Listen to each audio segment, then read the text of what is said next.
I used to think my life was stable, safe, and predictable.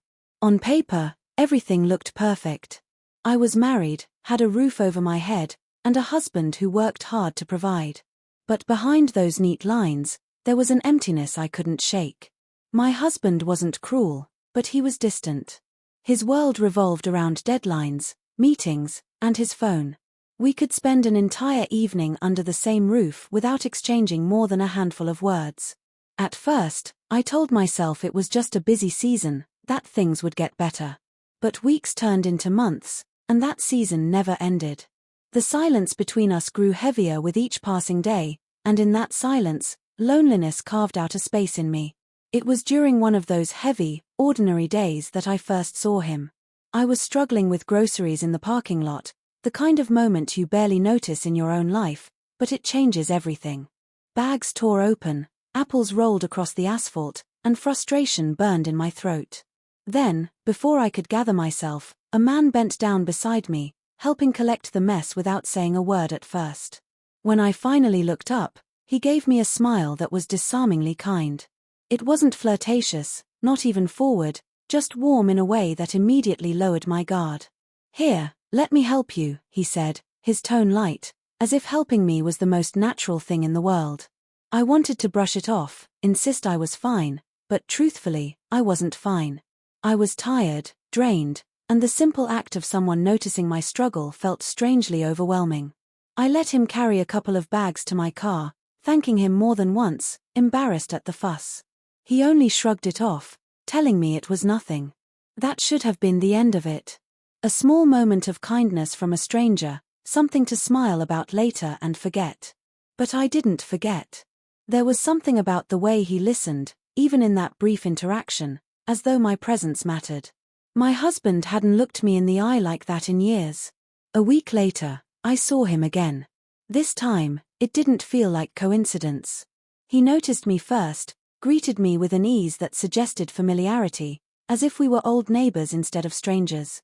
We talked for a few minutes about nothing important, really, but his attention was steady. He remembered details from our first meeting, the kind of small things most people forget instantly. It left me unsettled, not in a threatening way, but in a way that lingered. I went home that night and thought about it more than I wanted to admit. Why did a simple conversation with a stranger feel more fulfilling than an entire evening with my husband? Why did his voice echo in my head when I lay down to sleep? I told myself it was only because I was starved for attention, that I was projecting meaning where there was none. Still, the thought nagged at me. Looking back now, I realize that was the first quiet crack. The moment when gratitude turned into curiosity, and curiosity into something far more dangerous. At the time, though, I simply told myself he was just being kind, just helping out a woman with too many bags in her hands. But a part of me, buried under denial, already sensed there was more to him than I wanted to believe. After that second meeting, I told myself I wouldn't think much of it, but life has a strange way of testing the lies we tell ourselves. Somehow, he kept appearing, not in ways that felt forced, but in ways that felt inevitable.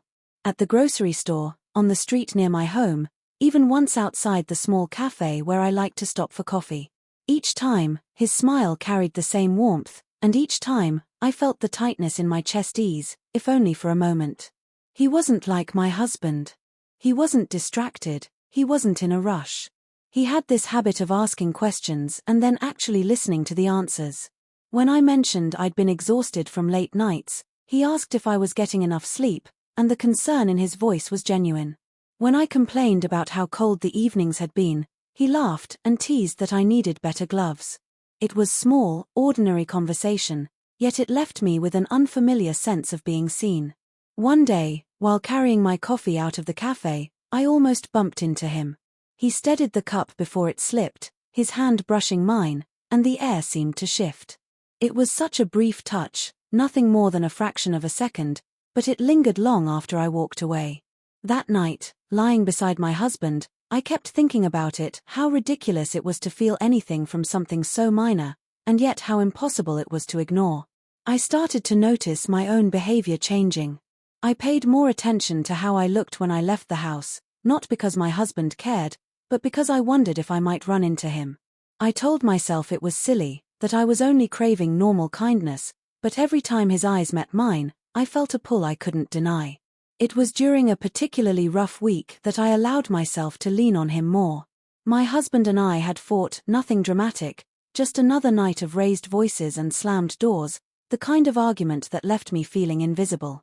I ran into him the next day, and when he asked how I was, the words spilled out before I could stop them. I told him I was tired of feeling alone in my own marriage, tired of being treated like a piece of furniture instead of a partner. I hadn't meant to say it out loud, but once I started, I couldn't hold it back. He didn't interrupt, didn't judge. He just listened, his expression soft but serious. When I finished, he looked at me in a way that made my throat tighten. "You deserve more than that," he said quietly. "You deserve to feel valued." That single sentence shook me more than I wanted to admit. I carried it with me for days, replaying it in my mind like a forbidden song.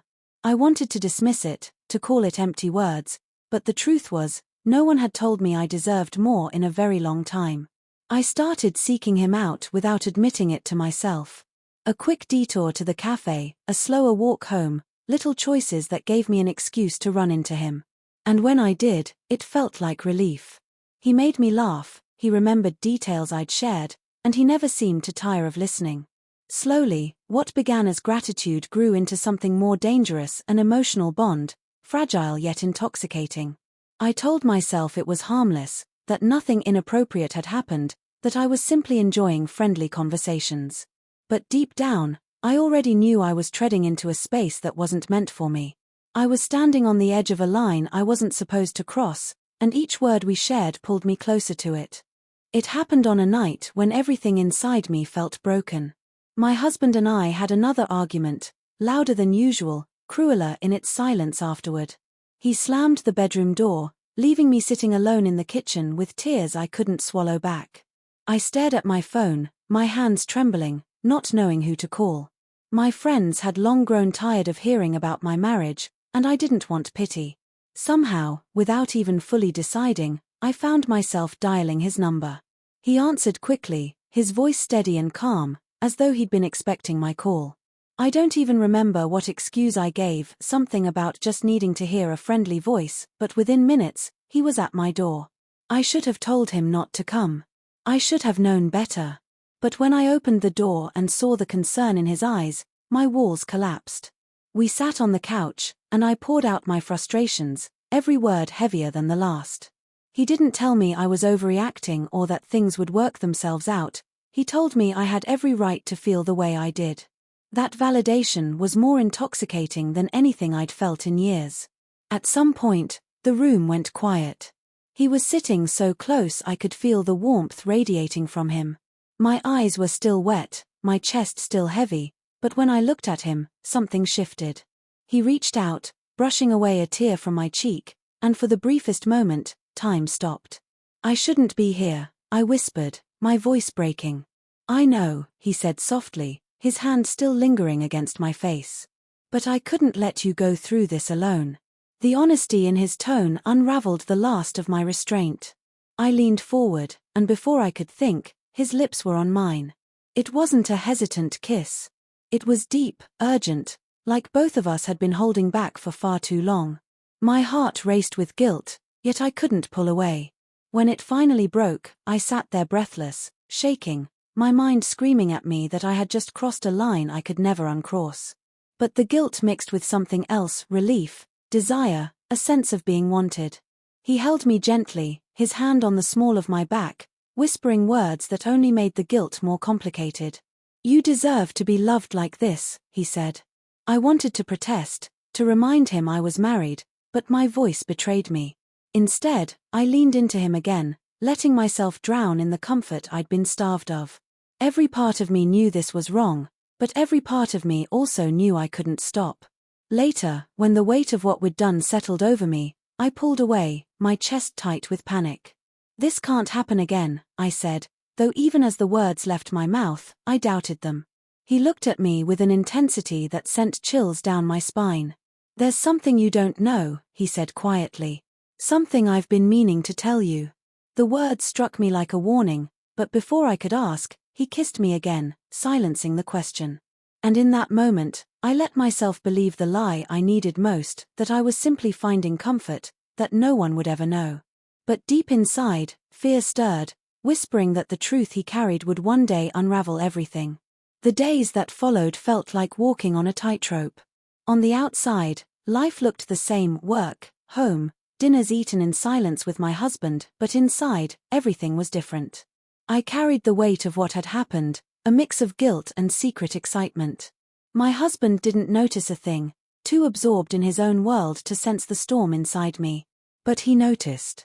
Every time we met, his eyes carried a question I couldn't answer, and every time, I avoided asking the one I feared most. What was the truth he said he needed to tell me? It didn't take long before the tension broke. We met again, this time in the same cafe where it had all begun. I thought it would be just another quiet conversation, but he was different. His smile was faint, his eyes conflicted. I felt my stomach twist before he even spoke. "There's something I have to be honest about," he said, his voice lower than usual. "I can't keep this from you anymore." I froze, my coffee untouched, my pulse hammering. He leaned closer, his words deliberate, each one slicing through me. "I'm not just some stranger who happened to be around. I know your husband. I've known him for years. He asked me to watch you. He wanted to know if you were loyal." The world stopped spinning. My breath caught, and I felt as though the ground had been pulled out from beneath me. I wanted to laugh, to call it a cruel joke, but the seriousness in his eyes told me it wasn't. "No," I whispered, shaking my head. "That's not possible." Why would you?" "Because he suspected," he interrupted, his voice heavy. "He thought you were unhappy. He thought you might stray. I didn't plan for it to go this far, but the more time I spent with you." He stopped, swallowing hard. I started caring. I wasn't supposed to, but I did.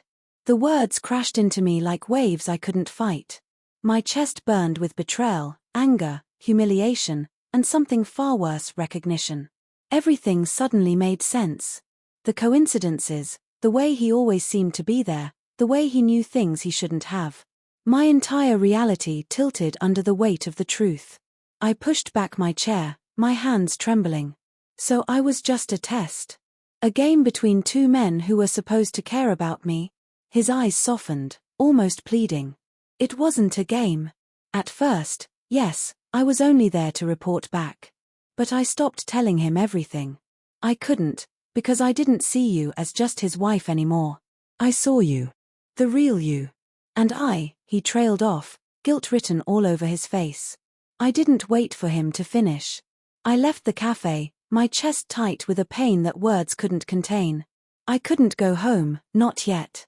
The thought of looking my husband in the eye, knowing he had orchestrated all of it, was unbearable.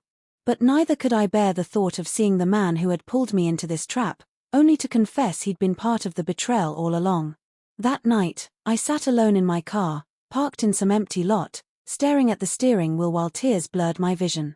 I thought back to the first time I saw him, when he picked up those apples in the parking lot. I had believed it was kindness, fate even. Now I knew it was all calculated, deliberate. And yet, the cruelest part was that my heart still ached for him. Despite everything, despite the lies, part of me longed for the way he made me feel: wanted, valued, alive. That contradiction tore at me, leaving me hollow. I went home eventually, but nothing was the same. My husband never confronted me, never admitted what he had done. Maybe he already knew enough, maybe he didn't want to hear the truth spoken out loud. But between us, the silence became unbearable, thick with secrets neither of us dared put into words. I thought he was just helping. I thought he was saving me from loneliness.